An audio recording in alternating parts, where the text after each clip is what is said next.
રાજકોટમાં Nova group દ્વારા તારીખ 12, 13 અને 14 સપ્ટેમ્બરના રોજ અટલ સરોવર ખાતે 3 દિવસીય વેલકમ નવરાત્રીનું ભવ્ય આયોજન કરવામાં આવ્યું છે. આ ભવ્ય કાર્યક્રમમાં જાણીતા સિંગર અને ભૈરવી રાગમાં પીએચડી થયેલા ગાયક હેમંત જોશી તેમના સંગીતથી ખેલૈયાઓને ઝુમાવશે.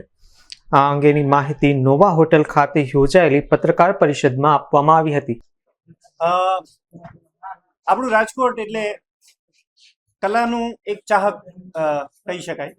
અહીંયા આપણે નવરાત્રી માત્ર માતાજીના 9 નોરતા નથી ઉજવતા, પણ 1 મહિનો નવરાત્રી ચાલે છે.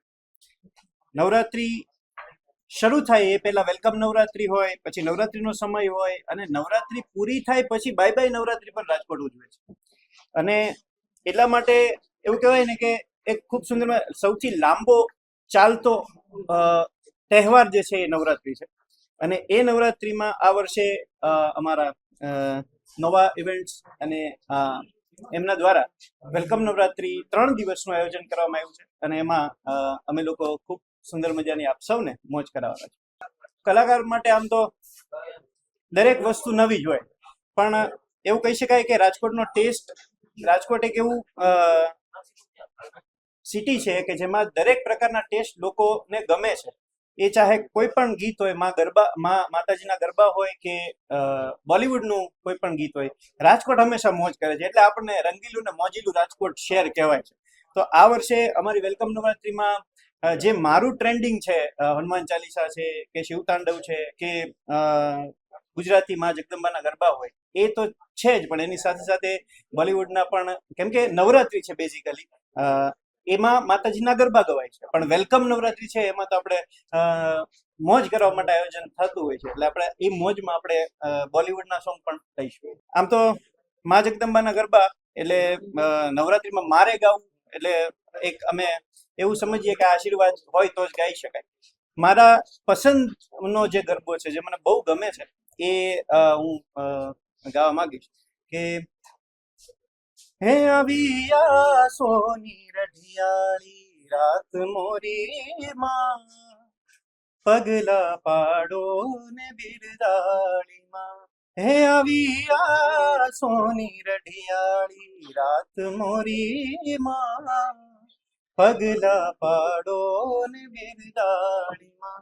હે રૂડો ગરબો ખોરાવ્યો રૂડી ભાત મોરી માં, પગલા પાડો ને બિરદાળીમાં.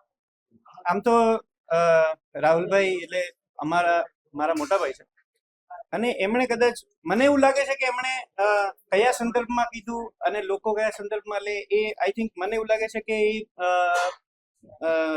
કંઈક અલગ રીતે લેવાનું હોય એવું બની શકે. કેમ કે બેઝિકલી આયોજન આમનામ નથી થતા. આયોજન માટે કેવું છે, પૈસાનું કામ પૈસાથી થાય, કલાકારોને. અને હું તો એવું કહું છું કે રાજકોટમાં પણ આટલું લાંબુ આયોજન થાય છે, એનો મોટામાં મોટો જો કોઈ કારણ હોય ને તો મને કહેતા ખૂબ આનંદ થાય છે કે એ આયોજનથી, આ સોમિલભાઈ કરે છે, આ આયોજનથી કેટલાય કલાકારોને રોજીરોટી મળે છે. બરાબર. અને નવરાત્રીનું તો એમનું પેમેન્ટ હોય જ છે, પણ એની સાથે સાથે કલાકારોને એક ટેકો થઈ રહે એવા વેલકમ નવરાત્રીના, બાય બાય નવરાત્રીના આયોજન થાય છે. તો કેવું છે કે ઘણી વખત એવું કે આપણે વડોદરા સાઈડ છે ને એક સિસ્ટમ છે કે મફતમાં પાસ માગી શરમાવશો નહીં, આવા સ્લોગન બહાર પડે છે. બરાબર.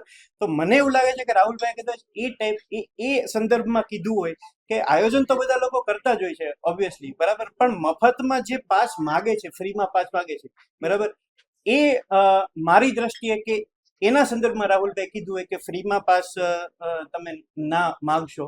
એ પણ હું કહી શકું કે રાજકોટમાં કદાચ પાસની કિંમત ગમે એટલી વધારે હશે, રાજકોટના ખેલૈયાઓ પાસ લઈને પણ રમશે. પણ કદાચ મને એવું લાગે છે કે આ સંદર્ભમાં એવું પણ બની શકે કે જે લોકો પૈસાની દ્રષ્ટિએ પહોંચી શકતા નથી, એ લોકોને મફત ફ્રીમાં કદાચ કોઈ પાસ માગવા પડે એવી પોઝિશન આવી. હું છું દિશા પટેલ. નોવા હોટલ્સ પ્રેઝન્ટ્સ અમે વેલકમ નવરાત્રી છેલ્લા 5-7 વર્ષોથી કરી છે.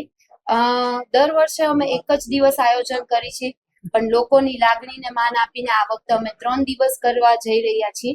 અને લોકેશન રહેશે અટલ સરોવર, કે જેનું વ્યૂ થી માંડીને એટમોસ્ફિયર બધું જ લોકો માટે બહુ જ જાણીતું રહેશે. નવું એ છે કે માણસોને ટ્રેન્ડિંગ ગમે છે, તો અત્યારના સિંગરમાં ટ્રેન્ડિંગ કહી શકાય હેમંત જોશી, એ આ વખતે આપણી સાથે સિંગરમાં છે. અને 3 દિવસ આપણે કોન્ટેસ્ટ રાખવાના છીએ અને બહારગામથી બી રમવા આવે છે. અને આપણે શુક્ર શનિ રવિ એટલે જ રાખ્યું છે કે બધા જ માણસો જેમ બને એમ વધારેમાં વધારે રમવા આવી શકે. રાજકોટમાં જોઈએ તો રાજકોટની પબ્લિક છે એ રંગીલી છે.